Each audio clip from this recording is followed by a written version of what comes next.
عمر نام ہے, باپ کا کیا نام ہے؟ خطاب نام ہے. ایک کام کرو, تھوڑی دیر رکو, میں آتا ہوں.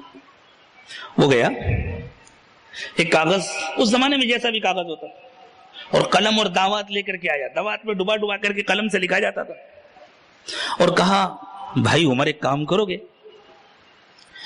یہ چرچ اور اس کے ساتھ کی پوری زمین میرے نام لکھ دو.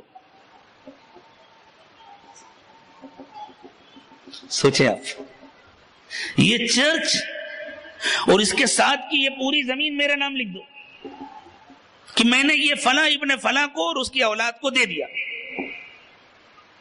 تو حضرت عمر حیرت سے دیکھنے لگے, وہ سمجھے یہ میرے ساتھ مذاق کر رہا ہے. تو حضرت عمر نے کہا بھائی میں ایک مسافر ہوں, تھوڑی دیر آرام کرنے کے لیے لیٹ گیا تھا. ہم لوگ تو پہلے بھی آیا کرتے تھے, تم لوگ تو اچھے لوگ ہو, مسافروں کے ساتھ ایسا بھیانک مذاق نہیں کیا کرتے تھے. اگر تمہیں پسند نہیں کہ میں یہاں آرام کروں, کہہ دو یہاں آرام کی اجازت نہیں. جیسے بعض جگہوں پر بورڈ لگا ہوتا ہے نا, نو پارکنگ, یہاں گاڑی نہیں کھڑی کر سکتے, تو کہہ دو یہاں آرام کی اجازت نہیں, ہم چلے جاتے ہیں. تو اس نے کہا میرے بھائی میں مذاق نہیں کر رہا ہوں, میں تم سے درخواست کر رہا ہوں, دل سے درخواست کر رہا ہوں, یہ میرے نام لکھ دو. تو حضرت عمر نے کہا میں عرب کا رہنے والا, یہاں مسافر ہوں, یہ جگہ نہ میری ہے نہ میرے باپ کی ہے, مجھے کیا حق پہنچتا ہے کہ میں لکھ دوں؟ کہا اچھا یہ بتلاؤ, اگر تم لکھ دو گے تو تمہارا کوئی نقصان تو نہیں ہے نا, تمہاری تو ہے نہیں جگہ. تو حضرت عمر نے بھی سوچا یہ بوڑھا ہے, لگتا ہے دماغ میں خشکی ہو گئی ہے, چل گیا اس کا دماغ, اور میں اس کے ملک میں ہوں, کہیں 2-4-10 لوگوں کو بلا لے گا, کوئی نقصان پہنچائے گا, کیا فرق پڑتا ہے, لکھ دیتا ہوں, میرا کیا جاتا ہے, کھسکا ہوا ہے, چھوڑے تو میری جان. حضرت عمر نے بتاؤ کیا لکھانا ہے؟ تو بس یہ لکھ دو, میں عمر ابن خطاب, میں اس زمین کو فلاں ابن فلاں کو دیتا ہوں, یہ اس کی اور اس کے بچوں کی. حضرت عمر نے لکھ دیا, لکھ کے دے دیا, چلا گیا.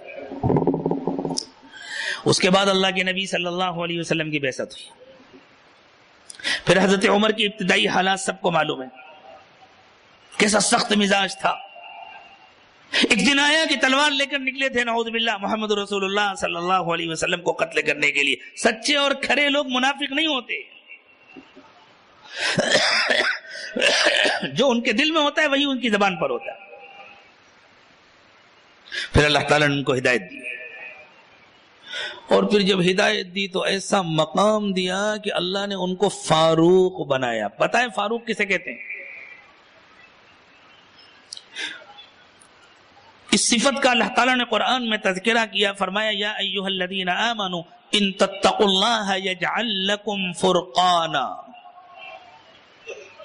ایمان والو اگر تمہارے اندر اللہ کا ڈر ہوگا, اگر تقوی ہوگا تمہارے اندر, تو اللہ تمہیں فرقان عطا فرمائیں گے. فرقان اس صلاحیت کا نام ہے کہ جب حق اور باطل میں شبہ پیدا ہو جائے تو اللہ کی دی ہوئی صلاحیت سے انسان حق اور باطل کو الگ الگ کر سکے.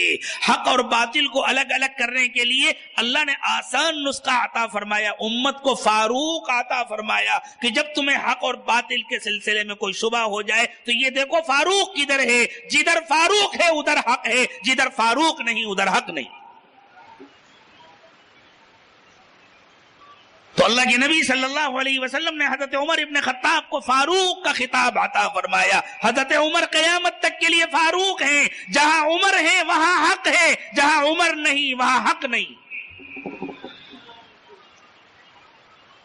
ایسی نبوت سے مناسبت عطا فرمائی تھی اللہ تعالیٰ نے سیدنا عمر ابن خطاب رضی اللہ تعالی عنہ کو کہ ارشاد فرمایا لو کان بعدی نبی, اللہ کے نبی صلی اللہ علیہ وسلم نے ارشاد فرمایا لو کان بعدی نبی لکان عمر, اگر میرے بعد کوئی نبی ہوتا تو عمر ہوتے. حضور نے ارشاد فرمایا جس گلی سے عمر گزرتے ہیں اس گلی کو شیطان چھوڑ کر بھاگ جاتا ہے, واقعی بھاگ جاتا ہے, اور گزر جانے کے بعد بہت گالیاں دیتا ہے, لیکن سامنے آنے کی ہمت نہیں کرتا, چھوڑ کر بھاگ جاتا ہے. یہ مقام دیا اللہ تعالیٰ نے حضرت عمر ابن خطاب رضی اللہ تعالیٰ عنہ. پھر اللہ کے نبی صلی اللہ علیہ وسلم نے ہجرت فرمائی, حضرت عمر ابن خطاب نے بھی ہجرت فرمائی. امت کا یقین ہے کہ اللہ نے حضرت عمر کے ایمان کو اسلام کی قوت کا ذریعہ بنایا تھا. اور حضرت عمر رضی اللہ تعالی عنہ کی ہجرت کو اللہ تعالیٰ نے اسلام کی شان و شوکت کا ذریعہ بنایا تھا. پھر اللہ کے نبی صلی اللہ علیہ وسلم کا وصال ہوا. سیدنا ابوبکر صدیق رضی اللہ تعالی عنہ کا 2.5 سالہ خلافت کا دور گزرا اور پھر خلیفہ بنے امیر المؤمنین سیدنا عمر ابن خطاب رضی اللہ تعالی عنہ. اور حضرت عمر رضی اللہ تعالی عنہ کے زمانے میں اللہ تعالیٰ نے شیطان کا سر خوب کچلا. جب حضرات صحابہ کرام کی فوجیں ملک شام میں پہنچی اور بیت المقدس کا محاصرہ کیا تو وہاں کے علماء نے آ کر ملاقات کی حضرات صحابہ کرام سے اور ان کے امیر سے، اور آ کر کہا دیکھو ہمارے پاس اس حکمراں کی پوری نشانیاں موجود ہیں جو اس شہر کو فتح کرے گا. اگر وہ تمہارے امیر ہیں تو ان کو بلا لو، ہم دیکھیں گے، ہم ان کا مقابلہ نہیں کریں گے، ہم یہ غلطی نہیں کریں گے. اور اگر وہ نہیں ہے جن کا ہمارے پاس تذکرہ ہے تو پھر آ جاؤ میدان میں، پھر تم فتح نہیں کر پاؤ گے. صحابہ کرام نے حضرت عمر ابن خطاب رضی اللہ تعالی عنہ کو اطلاع دی اور آپ روانہ ہوئے مدینہ طیبہ سے. اور اس شان سے روانہ ہوئے کہ 2 مسافر ایک سواری، حضرت عمر اور حضرت عمر کے خادم آپ کے غلام، اور سواری ایک. چونکہ طریقہ یہ ہوتا تھا اونٹ گھوڑے کی طرح نہیں چلتا. گھوڑے کے اوپر بیٹھ کر پیچھے سے لگام کھینچے نا، ایسے نہیں چلتا اونٹ. اونٹ کو ضرورت ہوتی ہے ایک آدمی لے کر چلے. اسی لیے جب اونٹوں کا قافلہ چلتا تھا تو آگے والے اونٹ کو ایک آدمی لے کر چلتا تھا، اس کے پیچھے والے اونٹ کی نکیل باندھ دی جاتی تھی اس اونٹ میں، اس سے پیچھے اس میں، اس سے پیچھے اس میں. جیسے ٹرین کے ڈبے ہوتے ہیں نا، ایک کے پیچھے ایک جڑے رہتے ہیں اور آگے انجن لے کر کے چلتا ہے. اونٹ اس طرح چلتے تھے. لمبا سفر تھا، اتنا لمبا سفر گھوڑے پر نہیں ہو سکتا تھا. اونٹ بہت مشقت برداشت کرنے والا جانور، اور 2 اونٹ الگ الگ لے کر چلتے تو لے کے کون چلتا. حضرت عمر نے کہا اپنے خادم سے کہ دیکھو ایک منزل تم لے کر چلو گے، میں اوپر بیٹھوں گا، ایک منزل تم بیٹھو گے، میں لے کر چلوں گا. انہوں نے کہا امیر المومنین میری پیدل چلنے کی عادت ہے. اس زمانے میں لوگ لمبا سفر پیدل کر لیتے تھے، تو میں پیدل چلوں گا، آپ اوپر بیٹھے. حضرت عمر نے فرمایا نہیں، ناانصافی نہیں ہوگی، ایک مرتبہ میں بیٹھوں گا، ایک مرتبہ تم بیٹھو. اچھی بات. پورا سفر اسی طرح طے ہوا. اب جب قریب پہنچے اور وہاں علماء اپنی کتابیں لے کر ملانے کے لیے بیٹھے، ہم آنے والے کو دیکھیں، تو اس وقت حضرت عمر کی پیدل چلنے کی باری تھی اور غلام کی اونٹ کے اوپر بیٹھنے کی باری تھی. غلام نے خوشامد کی امیر المومنین لوگ مجھے کیا کہیں گے، کیا سمجھیں گے، کتنا بے ادب، کتنا گستاخ ہے. حضرت عمر نے فرمایا نہیں، نا انصافی نہیں ہوگی، تم اوپر بیٹھو گے، میں نیچے چلوں. صحابہ کرام نے بھی چاہا کہ امیر المومنین اپنی رائے بدل دیں. یہ ٹھیک ہے غلام کو بیٹھنے دیں، ہم کسی اور کو لگا دیتے ہیں، امیر المومنین کسی گھوڑے پر بیٹھ جائے. حضرت عمر نے انکار کر دیا، نہیں. اچھا امیر المومنین یہاں بڑے بڑے لوگ جمع ہیں، آپ کپڑے تبدیل فرما لیں، ہم آپ کے لیے اچھے کپڑے لائیں. فرمایا نہیں. پیون لگا ہوا کرتا، اونٹ کی نکیل پکڑ کر چلے آ رہے ہیں. یہ جو عیسائی علماء بیٹھے تھے اپنی کتابیں لے کر، انہوں نے حضرات صحابہ کرام سے پوچھا یہ بتلاؤ تمہارے امیر کون ہیں، جو اونٹ کے اوپر ہیں یا جو نیچے ہیں. انہوں نے کہا جی نہیں، جو نیچے چل رہے ہیں وہ ہیں ہمارے امیر. اوپر کون بیٹھا ہے؟ اوپر ان کا غلام بیٹھا ہے. بس یہی ہے شہر کا فاتح، ہم ان کا مقابلہ نہیں کر سکتے. ہماری کتابوں میں لکھا ہے محمد رسول اللہ کا یہ خلیفہ جو اس شہر میں اس شان کے ساتھ آئے گا اور اس کا یہ نام ہوگا، اس کے باپ کا یہ نام ہوگا، وہ اس شہر کو فتح کرے گا، ہم اس کا مقابلہ نہیں کر سکتے. یہ ہے روم کے فاتح، یہ ہے ایران کے فاتح. چاہے مجوسی جتنی گالی دیں، چاہے عیسائی اور یہودی جتنی گالی دیں، لیکن اللہ نے جس کو جو مقام دیا ہے اس سے اس مقام کو کوئی نہیں چھین سکتا. اب جب حضرت عمر رضی اللہ تعالی عنہ نے شہر کا جائزہ لینا شروع کیا، انتظامات شروع کیے، تو اس چرچ کے پاس بیٹھے ہوئے تھے جہاں وہ واقعہ پیش آیا تھا ابتدائی عمر میں. حضرت عمر نے دیکھا ایک بوڑھا آدمی جس کی آنکھ کے اوپر کی بھویں بھی سفید ہو چکی ہیں، کمر جھک گئی ہے، لاٹھی ٹیک کر آہستہ آہستہ آ رہا ہے، اور آ کر اس نے ایک کاغذ پیش کیا، امیر المومنین یہ میرا عبادت خانہ اور اس کے ساتھ کی زمین آپ مجھے پہلے ہی لکھ کر دے چکے ہیں، اس لیے یہ میری اور میرے خاندان کی رہے گی۔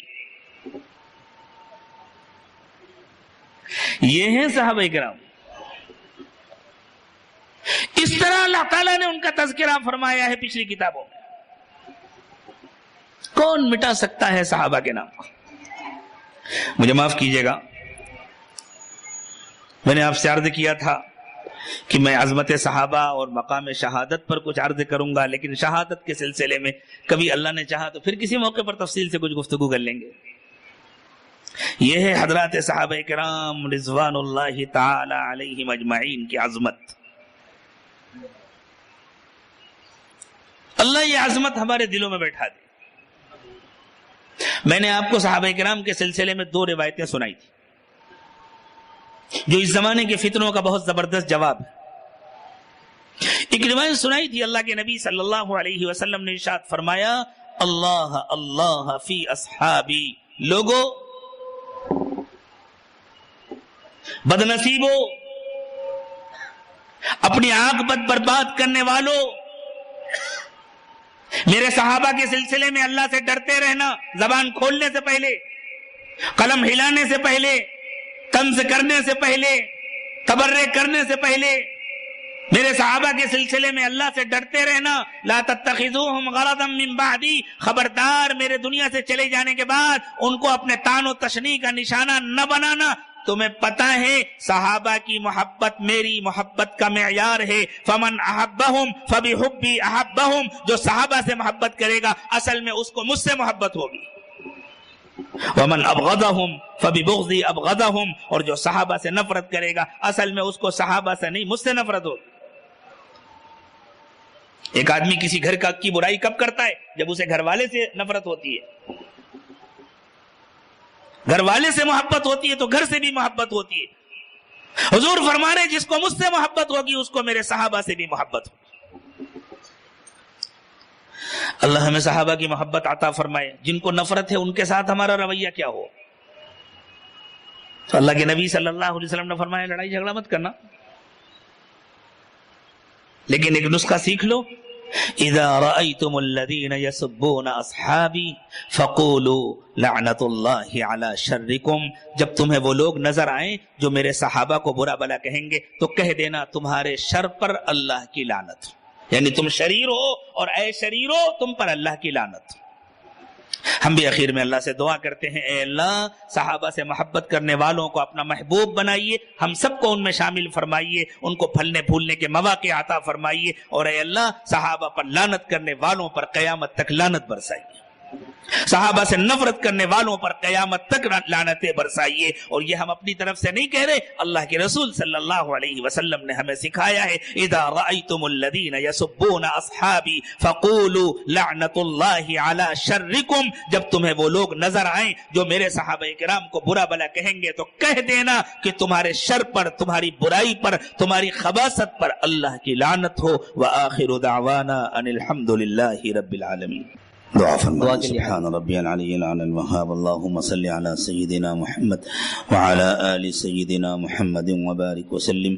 ربنا ظلمنا انفسنا وان لم تغفر لنا وترحمنا لنکونن من الخاسرین۔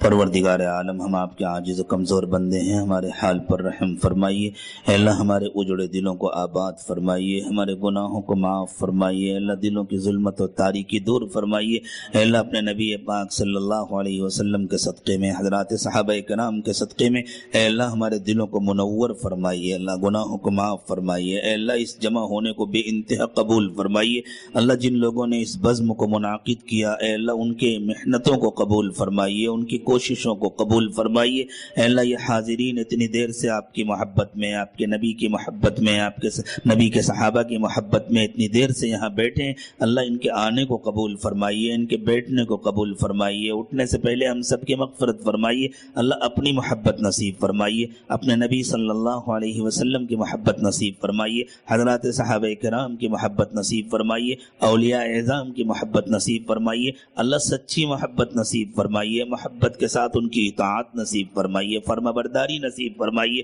اللہ سنتوں کا اتباع نصیب فرمائیے، بدعات سے نفرت نصیب فرمائیے، اللہ دین دنیا کی بھلائیوں کے فیصلے فرمائیے، اے اللہ جس مدرسے کا یہ سالانہ جلسہ ہے اے اللہ اس مدرسے کو بے انتہا قبول فرمائیے، اس کی تمام ضروریات کی غیب سے کفالت فرمائیے، پڑھنے پڑھانے والوں کی حفاظت فرمائیے، تعاون کرنے والوں کی حفاظت فرمائیے، اے اللہ جن لوگوں نے بھی آپ کی اور آپ کے نبی کی اور نبی کے صحابہ کی محبت میں اس جلسے میں جہاں جس قسم کی بھی اپنی خدمات پیش کی ہیں اللہ ان سب کی خدمات کو بے انتہا قبول فرمائیے، اے اللہ دین و دنیا کی بھلائیوں کے فیصلے فرمائیے، اے اللہ آباد رکھیے، اے اللہ خوشحال رکھیے، ہر قسم کی پریشانیوں سے محفوظ فرمائیے، حاضرین مجلس کے دلوں کی تمام جائز تمنائیں اور مرادیں پوری فرمائیے، وصلی اللہ تعالی علی خیر خلقہ محمد وعلی آلہ واصحابہ اجمعین برحمتک یا ارحم الراحمین۔